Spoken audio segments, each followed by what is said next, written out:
के प्रथम महिला शिक्षक राज्य माता सावित्री बाई फुले की 194वीं जयंती गौरी घाट स्थित प्रतिमा स्थल पर कार्यक्रम आयोजित किया गया, जिसमें सामाजिक राजनीतिक संगठनों के सदस्यों सहित कैंट ब्लॉक कांग्रेस कमेटी के अध्यक्ष डॉक्टर राजेंद्र पिल्ले, धर्मेंद्र कुशवाहा, बैजनाथ कुशवाहा, उदयभान सिंह कुशवाहा, शारदा कुशवाहा सहित सभी लोगों ने राष्ट्र माता सावित्री बाई फुले जी की प्रतिमा पर माल्यार्पण कर सावित्री बाई के द्वारा महिला को शिक्षा का अधिकार देने को महत्वपूर्ण कदम बताया। इस मौके पर संगठनों के सदस्यों का कहना है कि देश में महिलाओं के उत्थान को लेकर सावित्रीबाई फुले ने कई कार्य किए थे, जिसमें महिलाओं को शिक्षा प्रदान करने को लेकर विद्यालय भी खोला गया था। ऐसे महान मातृशक्ति की जयंती के मौके पर श्रद्धा सुमन अर्पित कर सावित्री बाई के संदेश को जनमानस तक पहुंचाने का कार्य किया गया है।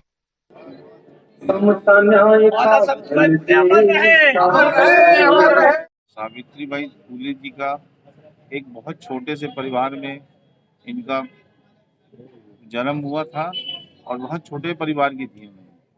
इन्होंने बहुत छोटे से व्यापार इनके हस्बैंड जो किया करते थे, और इसके पश्चात भी उन्होंने ऐसी यानी शिक्षा जगत में इतना नाम किया। उन्हें बहुत सारे परिवार लोगों को उन्होंने जोड़ा, बहुत संघर्ष किया, बहुत से अत्याचार होते रहे उनके जीवन में, और उसी अत्याचार को भी सहन करते हुए उन्होंने शिक्षक जगत में वो काम किया है।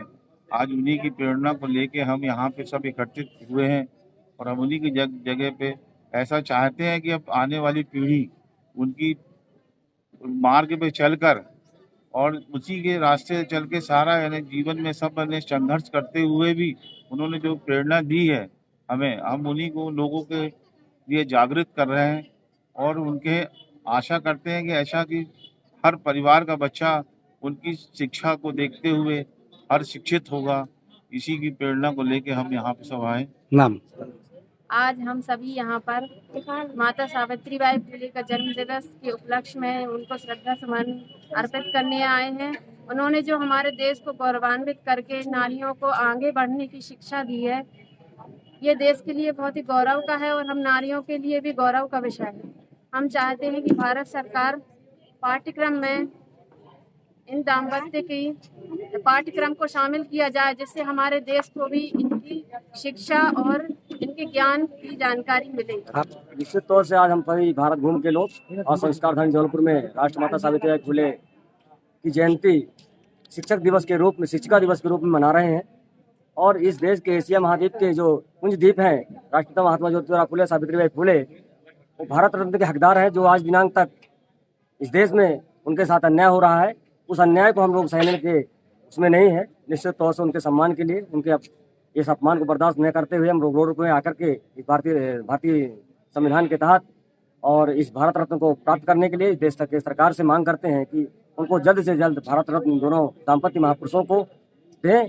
और इसी आशा विश्वास के साथ हम लोग पूरे देश में जयंती और संघर्ष कर रहे हैं। आज राष्ट्रमाता सावित्रीबाई फुले की 194वीं जयंती के उपलक्ष्य में ग्वारी घाट नर्मदा पावन तट पर तमाम संगठनों के लोग जो इस विचारधारा को मानते हैं, बाबा साहब को मानते हैं, माता सावित्री जी को मानते हैं, उनके विचारों को मानते हैं, धीरे धीरे ये तीसरा साल है यहाँ पर मूर्ति स्थापना का। हमारे भाई धर्मेंद्र जी का उसमें बहुत बड़ा योगदान है। मूर्ति अगले वर्ष हम लोग इस सेट के भीतर इसके नीचे ही यहाँ पर माता सावित्रीबाई फुले का कार्यक्रम संपन्न कराएंगे। और जो हमारे पूर्व वक्ताओं ने जो बात कही है कि आज इस अवसर पर माता राष्ट्रमाता सावित्रीबाई फुले के आज के इस दिन को सरकार, भारत सरकार, प्रदेश सरकार छुट्टी घोषित करे और उनको अलंकरण से सम्मानित करें।